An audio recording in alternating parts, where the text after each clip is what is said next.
Vous écoutez Un pasteur vous répond, le podcast de Florent Varac, qui vous aide à mieux comprendre la Bible, une question à la fois.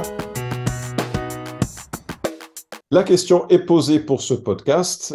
Eh bien, en fait, c'est moi qui vais la poser et on va toucher la question du véganisme, une mode de plus en plus populaire, une question aussi de plus en plus sur le devant de nos interrogations. Et je suis accompagné de Joël. Bonjour Joël. Bonjour. Joël Favre est marié avec Anne. Ils ont 2 enfants. Il est pasteur de l'Église réformée baptiste du Grésivaudan. C'est en région grenobloise, si un jour vous voulez faire un tour. Et Joël donne des cours d'éthique à l'Institut biblique belge. Et à ce titre, il a écrit un ouvrage qui est publié aux éditions Clés sur le véganisme. Et cet ouvrage donc me permet de interroger donc un spécialiste de la question. Et pour terminer de le présenter, il a une formation à London Seminary et puis un master de recherche à la faculté de Jean Calvin à Aix en Provence. Donc je suis vraiment reconnaissant que tu aies accepté de nous rejoindre et je vais commencer par une question toute simple mais nécessaire. Qu'est-ce que le véganisme? Oui, alors, je m'empresse de dire aussi que je suis pas un spécialiste non plus de la question, hein. J'ai bien compris que tu m'embêtais un peu avec ça. Non, j'ai pu creuser le sujet. Effectivement, je suis pas un spécialiste, mais c'est vrai que le véganisme, c'est important de le définir parce que c'est beaucoup plus qu'un régime alimentaire. C'est un mode de vie, comme tu l'as bien dit, en fait, qui consiste à ne consommer aucun produit issu de l'exploitation animale. Mais donc, c'est beaucoup plus que juste un régime alimentaire, contrairement, par exemple, au végétarianisme ou au végétalisme, qui sont là juste des régimes alimentaires sans viande ou sans produits issus de l'exploitation animale. Les végans, ça va beaucoup plus loin. Donc concrètement, un vegan, il va exclure tous les produits d'origine animale de son alimentation, bien sûr, donc viande, poisson, lait, etc., mais aussi de son habillement, donc tout ce qui est fourrure, cuir, laine, tout ça, on enlève, et aussi de quelque autre domaine que ce soit. Donc un vegan va regarder dans les produits cosmétiques, par exemple, pour être sûr qu'il n'y a pas un produit issu de l'exploitation animale dans les cosmétiques ou dans ses loisirs. Il va pas participer aux courses hippiques, par exemple, ou aller au zoo ou que sais-je. Donc c'est vraiment important de voir que s'ils ont pour point commun de ne pas manger de viande, les véganes ne doivent pas être confondus avec les végétariens qui suivent juste, entre guillemets, un régime alimentaire. Et Alors, vegan, c'est beaucoup plus que ça, hein. C'est vraiment tout un mode de vie, quoi. Ouais. alors, c'est intéressant que tu le dises parce que effectivement, je commence à découvrir davantage de la question. Moi, j'ai grandi, enfin, dans ma petite enfance, mes parents étaient végétaliens. C'était le moment hippie, mes parents étaient à fond dedans, donc moi j'ai grandi dans cet environnement. Alors c'était dangereux pour ma santé, ils ont dû changer assez radicalement parce que ma santé était menacée. Alors végétalien, ça allait plus que les produits euh, animaliers eux-mêmes, mais les dérivés. Donc pas d'œufs, ou Ouais, est-ce qu'on peut c'est prendre ça. des œufs? Pas d'œufs non Non, plus. alors pas d'œufs non plus, pas de miel, pas de donc tous les produits même dérivés D'accord. sont proscrits. Voilà. Ouais. Alors, tu as parlé de laine. Alors, pourquoi pas la laine? Parce que la laine, c'est nécessaire qu'on l'enlève aux moutons, par exemple. Ils ont besoin de cette action pour pouvoir vivre les saisons chaudes. Ils seraient très handicapés sans cela. Pourquoi Tout pas à la laine? fait. Ouais, tout à fait, mais ça fait vraiment partie de ce credo qui est vraiment, pour certains en tout cas, hein, un engagement vraiment militant pour la cause animale, qui est vraiment de dire que l'homme n'a pas le droit d'exploiter l'animal, et c'est considéré comme une exploitation de l'animal, même si c'est pas effectivement quelque chose qui est au détriment de l'animal ou une violence qu'on lui ferait. Au contraire, bah, justement, avec la laine, c'est plutôt quelque chose de nécessaire. Mais ça fait partie de ce credo où en fait l'homme n'a pas le droit de se positionner en quelque sorte au-dessus de l'animal et donc n'a pas le droit de l'exploiter. Et en fait, bon, on y reviendra peut-être, mais c'est un credo qui est vraiment souvent l'expression d'une pensée antispéciste. Et donc D'accord. c'est là qu'on va peut-être commencer à comprendre pourquoi même des choses comme des produits dérivés ou des choses comme la laine sont proscrites. Oui, alors en t'entendant, on se rend compte que c'est plus qu'effectivement qu'une mode alimentaire, une orientation assez complète de la vie. C'est quand même une conception du monde qui est sous-jacente. Alors, je crois comprendre que certaines personnes invoquent la Bible pour défendre ou même prôner le véganisme. Est-ce que c'est fondé? Tu dirais quoi? Non, alors je pense, disons, la réponse courte est de dire non, mais il faut bien comprendre quels sont leurs arguments. parce ils sont très forts, ils sont intéressants à comprendre. Leur argument principal pour ces théologiens qui disent, pour certains, qui vont très loin, qui disent que tous les chrétiens devraient être véganes, il y a des théologiens qui vont jusque-là. Leur argument principal, c'est de dire qu'au commencement, donc dans le jardin d'Éden, le régime alimentaire d'Adam et Ève était vegan. Et c'est vrai que si on relit ces versets au début de la Bible, on considère que Dieu leur a effectivement donné pour toute nourriture l'herbe des champs, les fruits, etc. Mais c'était un régime en fait végétarien. Et ça, c'est l'ordre de la création, tel qu'envisagé par Dieu à l'origine, avant l'entrée du péché dans le monde. Et donc leur argument, c'est de dire que c'est l'ordre de la création que les chrétiens devraient toujours chercher à reproduire dans leur vie. Et c'est un argument de poids. Quand on y réfléchit, on se dit, ah oui, c'est un argument qui est quand même intéressant, c'est pas tiré par les cheveux. Non, c'est pas tiré Mais par le fond, surtout que je me souviens que c'est aussi l'argument qu'on utilise pour le mariage. tout à fait, voilà, exactement. C'est un argument qu'on peut employer pour le mariage, et même pour beaucoup de domaines de l'éthique, on retourne voir quelle est l'intention première de Dieu en Genèse 1 et 2, et on en tire des principes pour notre vie aujourd'hui. Mais ce que je montre dans le livre, c'est que ça ne suffit pas. C'est-à-dire que c'est un bon principe d'éthique d'aller voir quelle est l'intention première de Dieu, mais ça ne suffit pas de regarder à ça pour savoir comment vivre dans un monde déchu. C'est pas un guide sûr et fiable pour notre réflexion éthique dans un monde pécheur. Pour le dire simplement, c'est parce qu'on ne vit plus dans le monde de Genèse 1 et 2, mais en Genèse 3, après la chute, après l'accomplissement du salut par Jésus, et notre situation dans cette grande histoire que raconte la Bible influe sur notre réflexion éthique. Donc, par exemple, juste pour rebondir sur l'exemple que tu donnais du mariage, c'est intéressant effectivement de voir que Jésus renvoie à Genèse 1 et 2 quand on lui parle par exemple de la question du divorce, et il dit, mais n'avez-vous pas lu qu'au commencement, Dieu a créé l'homme et la femme, et qu'il a créé le mariage, une union entre un homme et une femme, etc. Donc effectivement, il renvoie à l'intention première de Dieu. Et pourtant, on voit aussi Jésus qui va en quelque sorte relativiser l'institution du mariage en étant lui-même célibataire, en donnant un grand crédit à ceux qui se font eunuques pour le royaume. L'apôtre Paul lui-même va encourager les veufs à être comme lui-même, à rester comme lui, il l'est. Et donc on voit que c'est pas, ça ne suffit pas de regarder juste à l'intention première. Il faut tenir compte de tout l'ensemble de la révélation et du développement de l'histoire du salut, en fait, pour avoir un guide sûr et fiable pour notre éthique aujourd'hui, en fait. Alors ça, bien sûr, c'est un thème qui m'est cher. On ne peut pas prendre un texte et l'isoler du reste de l'écriture, la révélation. Et elle se complète et elle est miroir. Un texte va éclairer l'autre. Alors, OK, donc ça nous permet de voir un peu que privilégier l'angle de la Bible pour le défendre, c'est probablement pas une bonne piste. Est-ce qu'il y a des dangers avec le véganisme, des dangers qu'il faudrait connaître et avant de se lancer peut-être dans cette aventure en tant que famille ou en tant qu'individu? Mhm. Donc je pense qu'il y a vraiment des dangers ou des choses dont on doit être au courant en tant que chrétien. Peut-être, avant de répondre à la question, ce que je pourrais peut-être juste dire pour contrebalancer par rapport à mon évaluation assez négative que j'ai faite juste avant de certains courants qui disent voilà tous les chrétiens devraient être véganes. Peut-être pour contrebalancer par rapport à ça, c'est important de dire que c'est une question de liberté chrétienne. Je crois vraiment, je cite par exemple Romains 14 dans le livre où Paul montre vraiment que finalement le contenu de nos assiettes est un choix moralement neutre en fait. Paul montre vraiment voilà si vous mangez de la viande, ne méprisez pas ceux qui n'en mangent pas. Si vous mangez que des légumes, ne jugez pas ceux qui se permettent de manger de la viande. Alors, il y a un contexte particulier dans lequel il dit ça, mais assez clairement, on voit que Paul dit ces questions-là, c'est des questions d'opinion. Et ne discutons pas, ne nous disputons pas sur ces questions-là. C'est une question de liberté chrétienne. Donc, je pense qu'un chrétien qui serait attiré par le véganisme parce qu'il est soucieux de la cause environnementale ou du bien-être animal, ou simplement parce qu'il veut avoir un mode de vie peut-être plus sain. Voilà, il y a des bonnes raisons, on pourrait dire, d'adopter ce mode de vie-là.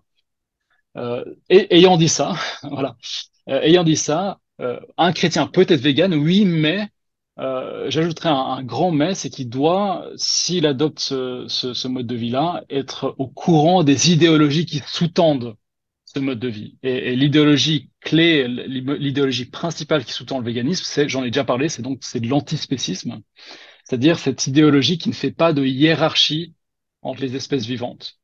On a connu, on entend parler des fois de Peter Singer, le philosophe, en francophonie, quelqu'un comme Émeric Caron.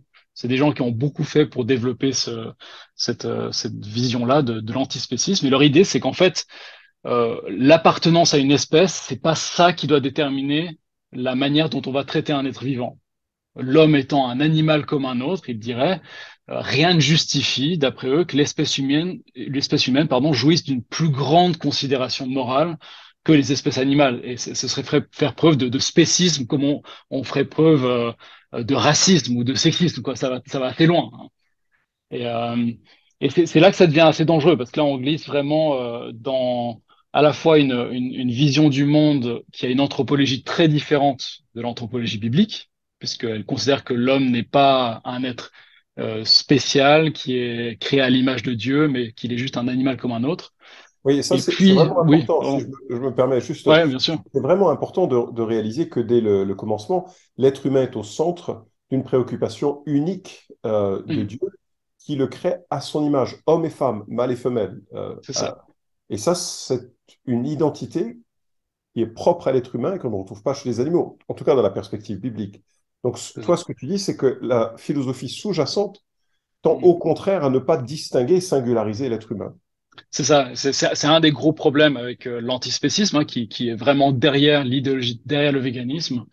C'est que finalement, elle dit, voilà, la raison pour laquelle on doit adopter ce mode de vie-là, c'est parce qu'il n'y a pas de différence en réalité entre les humains et les animaux.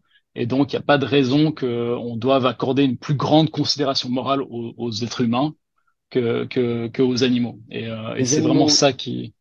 toutes Oui, catégories confondues, les oui, insectes, alors... les bactéries, comment on distingue et comment on oui. définit dans ce mouvement ces choses? Donc la façon dont ils vont distinguer généralement, c'est en faisant appel aux critères de sentience, c'est-à-dire D'accord? à la capacité à la sensibilité d'un être vivant.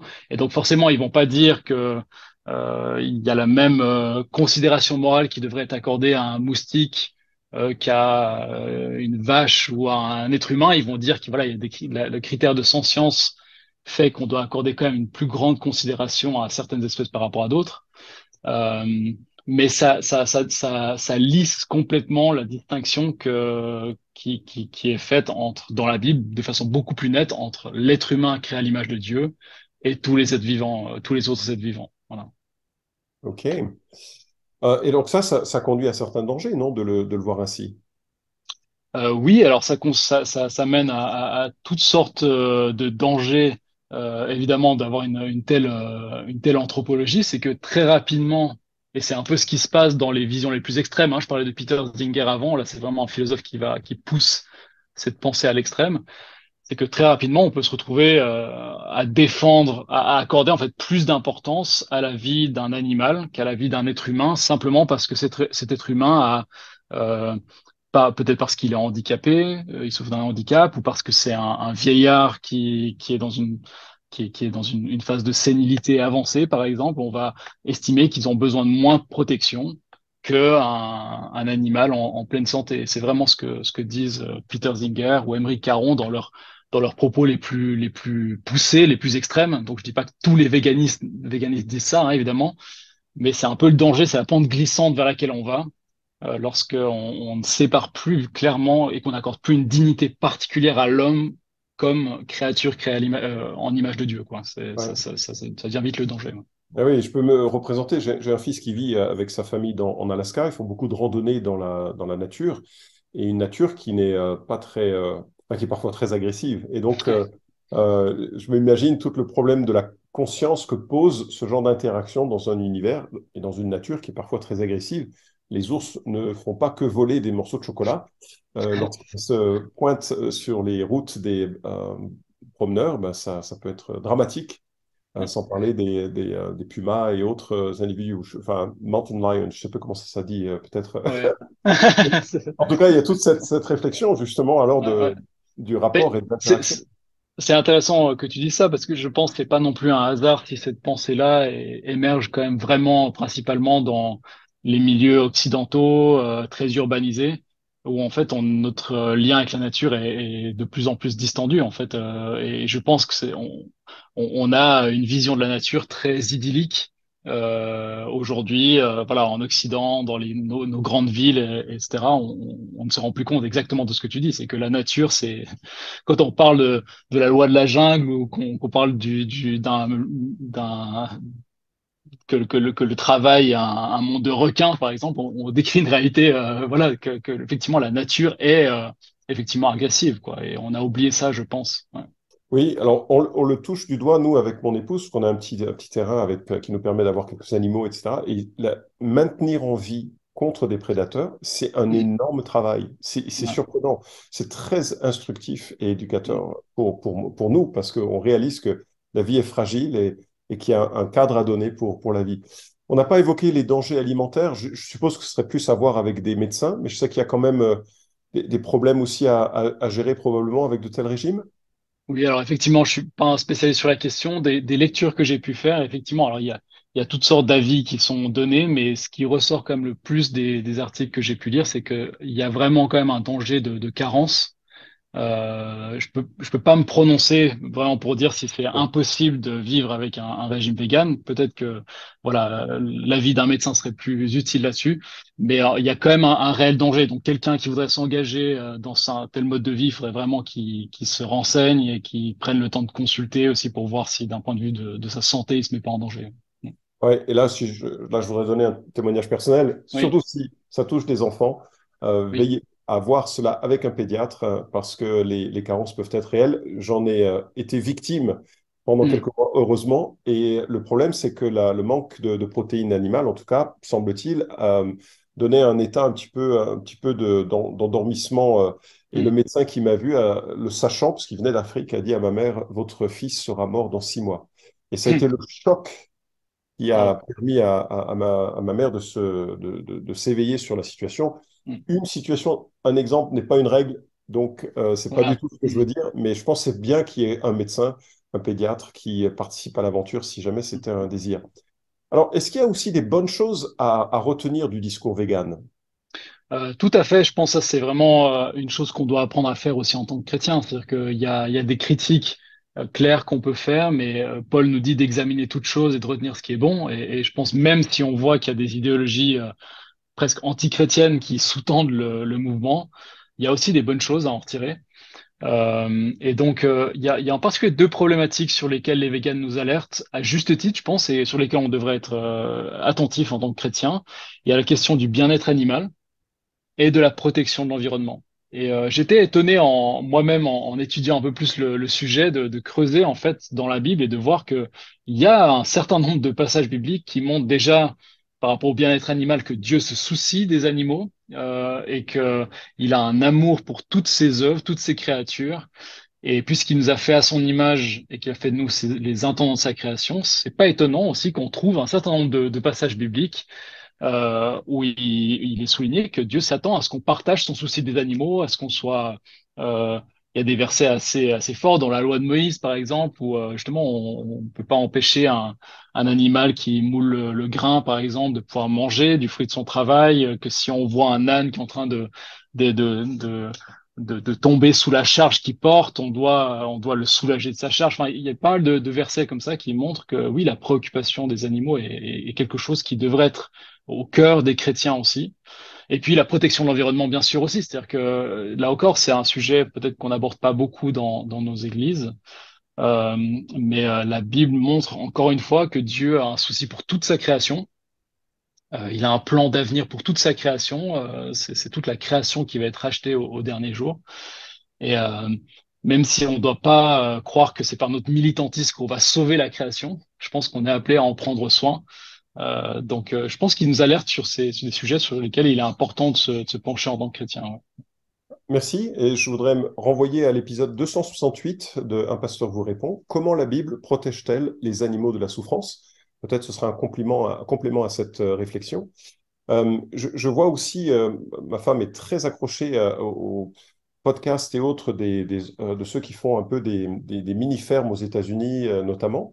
Et je remarque qu'ils sont très sensibles à ça. Et en même temps, que justement, donner une vie magnifique à un animal et que sa fin soit courte et Mm, euh, c'est un peu le propre de la vie. Mais je trouve que c'est l'accent placé sur une vie belle est une mm, bonne chose et mm, une dignité de l'animal qui est à respecter. Je trouve que c'est une bonne chose que probablement nous avions perdu de vue et je mm. te rejoins sur cette remarque. Ouais. Alors quand Je on est... pense. Oh, vas-y, je t'en prie. Pardon. Non, non, je t'en prie. Bah ouais, je voulais juste rebondir par rapport à ça, simplement souligner qu'effectivement, je pense qu'on a oublié peut-être que il y a encore, moi je pense à mon grand-père qui était agriculteur, qui avait des animaux. La mort animale était très proche. Et quand il mangeait un morceau de viande, il savait d'où ça venait et il savait quel était le coût, on pourrait dire, de la vie qui avait été donnée pour se nourrir. Et je pense que on a perdu ça de vue aujourd'hui, encore une fois, hein, en Occident, très urbanisé, on ne se rend plus compte de ça. Et ça explique voilà la cadence effrénée qu'on a dans les abattoirs. On mange beaucoup de viande. Alors ça réduit un petit peu dans nos pays, mais ça reste encore énorme en réalité. Et je pense que par rapport à ça, effectivement, il y a des questions à se poser sur notre consommation et est-ce que notre consommation n'est pas en train d'encourager une industrie en fait qui est non seulement inhumaine, peut-être pour les gens qui travaillent dans les abattoirs, etc., mais en plus qui ne traite pas les animaux avec dignité. Ouais. Ouais, alors c'est fascinant et je me permets un autre témoignage. Enfin, je trouve que c'est une conversation très intéressante, mais on a élevé des dindes parce que voilà, mon épouse est américaine, Thanksgiving et tout ça. Ah oui. Et cette dinde que l'on préparait, elle devenait très robuste et j'avais pas le courage justement de la préparer. Euh, et en fait, elle est devenue trop grosse et elle est devenue incapable de marcher correctement. Mm, Et je me suis dit, c'est amusant parce que il n'y a pas de, comme un être humain qui vieillit sans soin, ça va être super douloureux. mm, Et il n'y a pas d'avenir pour un animal qui vieillit. Dans la nature, il mm, serait mangé mm, par les mm. renards, Ouais. un prédateur viendrait le prendre. Et c'était assez intéressant de voir que finalement, si on voulait donner le bonheur jusqu'à la mort, on voudrait en fait rentrer presque dans le jardin d'Éden de nouveau. Mm, Euh, mm, il n'y aurait de toute façon pas de mort. Donc mm. Ouais, ouais. on vit dans un monde déchu et c'est intéressant. Alors Mm, justement, euh, les amis que nous avons qui sont véganes sont souvent très passionnés par la question, ils veulent le défendre, c'était respectable. Mais alors comment aborder l'évangile avec un ami non-croyant qui serait sensible à la cause végane? Parce qu'on est bien d'accord, et tu l'as souligné, le choix moral de faire un régime est tout à fait légitime, et c'est pas ça qui va nous rendre impurs ou nous rendre purs devant Dieu, et c'est pas mm. ça qui va nous ouvrir le chemin d'une vie avec Dieu après la mort. Donc, comment tu aborderais la question de l'évangile? Ouais, je pense que c'est vraiment un des points pour lesquels, enfin, une des raisons pour lesquelles j'ai écrit le livre, c'est que je pense que c'est un point d'accroche qu'on a et qu'on va avoir de plus en plus avec la nouvelle génération qui est très sensibilisée à ces questions-là. Et je pense que c'est important d'essayer de réfléchir comment, à partir de chaque sujet, chacune des préoccupations de nos contemporains, on peut les amener à voir comment l'évangile, en fait, répond à leurs aspirations. Donc, ce que je dirais par rapport au véganisme, peut-être la première chose, c'est de montrer que leurs aspirations sont justes. Il y a leur réaction face à la souffrance animale, face à la mort, est juste, en fait, parce que ces choses-là ne sont pas bonnes. Elles font pas Hmm. partie de la façon dont Dieu a créé le monde. La souffrance et la mort sont des conséquences du péché dont Dieu est venu nous libérer en envoyant Jésus dans le monde. Donc je pense que c'est important de montrer que en fait oui ils ont là ils ont enfin ils sont dans l'erreur quand ils pensent que le militantisme simplement peut recréer justement une sorte de jardin d'Éden sans deuil ni cris ni douleur ni larmes, etc. Mais leurs aspirations au moins elles sont justes par rapport à ça, ils aspirent à quelque chose qui est juste. Donc c'est la première chose que je ferais, je pense. Et puis ensuite leur montrer que le problème qu'ils identifient est trop profond pour qu'ils se règlent justement juste grâce au militantisme ou à un changement d'alimentation. Et peut-être les renvoyer à un passage comme Marc 7, où Jésus explique aux religieux de son temps qui justement s'imposaient toutes sortes de restrictions alimentaires, que c'est pas ce qui dort dans l'homme qui les rend impurs, mais c'est ce qui sort de l'homme qui le rend impur, c'est du cœur que vient le problème, que le problème est profond. Parce que c'est de là que viennent voilà, les mauvaises pensées, l'avidité, l'orgueil, tout ce qui est source de souffrance et d'oppression dans le monde, y compris de souffrance animale, et de montrer voilà, sans un changement de cœur que seul Dieu peut opérer, notre situation est désespérée. On vit dans un monde de souffrance et de mort à cause de ça, à cause du péché, mais que le Seigneur nous offre la bonne nouvelle qu'il est venu nous libérer à la fois du péché et des conséquences du péché que sont la souffrance et la mort. Donc voilà, ça c'est un peu la façon, je pense, dont j'essaierai d'amener quelqu'un à Jésus, mais peut-être en prenant vraiment bien le temps au début de comprendre leurs aspirations, de montrer que je les comprends et qu'elles sont justes, en fait. Je pense que c'est ça qui est important aussi. Ouais, merci beaucoup, Joël. C'est vrai que bon, le fait de manger de la viande atteste quelque chose meurt pour que je vive, et ça, c'est l'évangile. Mm, Mais c'est aussi le c'est cas vrai. quand je mange une carotte. Et des tests ont été menés sur des plantes que l'on coupait, et elles émettent, semble-t-il, un champ magnétique qui évoque une souffrance. Et donc, Mm, l'ensemble du vivant est mortel depuis la chute. L'ensemble mm, du vivant est marqué par cette faute humaine que Christ est venu rétablir. Et quand il meurt à la croix, il offre un sacrifice qui permet aux uns et aux autres d'être reconnectés à Dieu et d'être purifiés de l'intérieur. Et je crois que le régime en est un symbole, mais un symbole insuffisant. Je crois que tu l'as vraiment bien dit et évoqué. Un immense merci, Joël, d'avoir pris le temps d'être sur l'émission Un Pasteur vous répond. Et j'espère que ça a répondu aux préoccupations du véganisme. Merci à toi. Cet épisode vous a édifié? Alors merci de le liker ou de le partager pour que d'autres puissent en profiter. Pensez aussi à vous abonner à la chaîne d'Un Pasteur vous répond pour ne manquer aucun des prochains épisodes. Enfin, si vous avez une question à poser à Florent Varac, écrivez-lui directement sur contact@toutpoursagloire.com.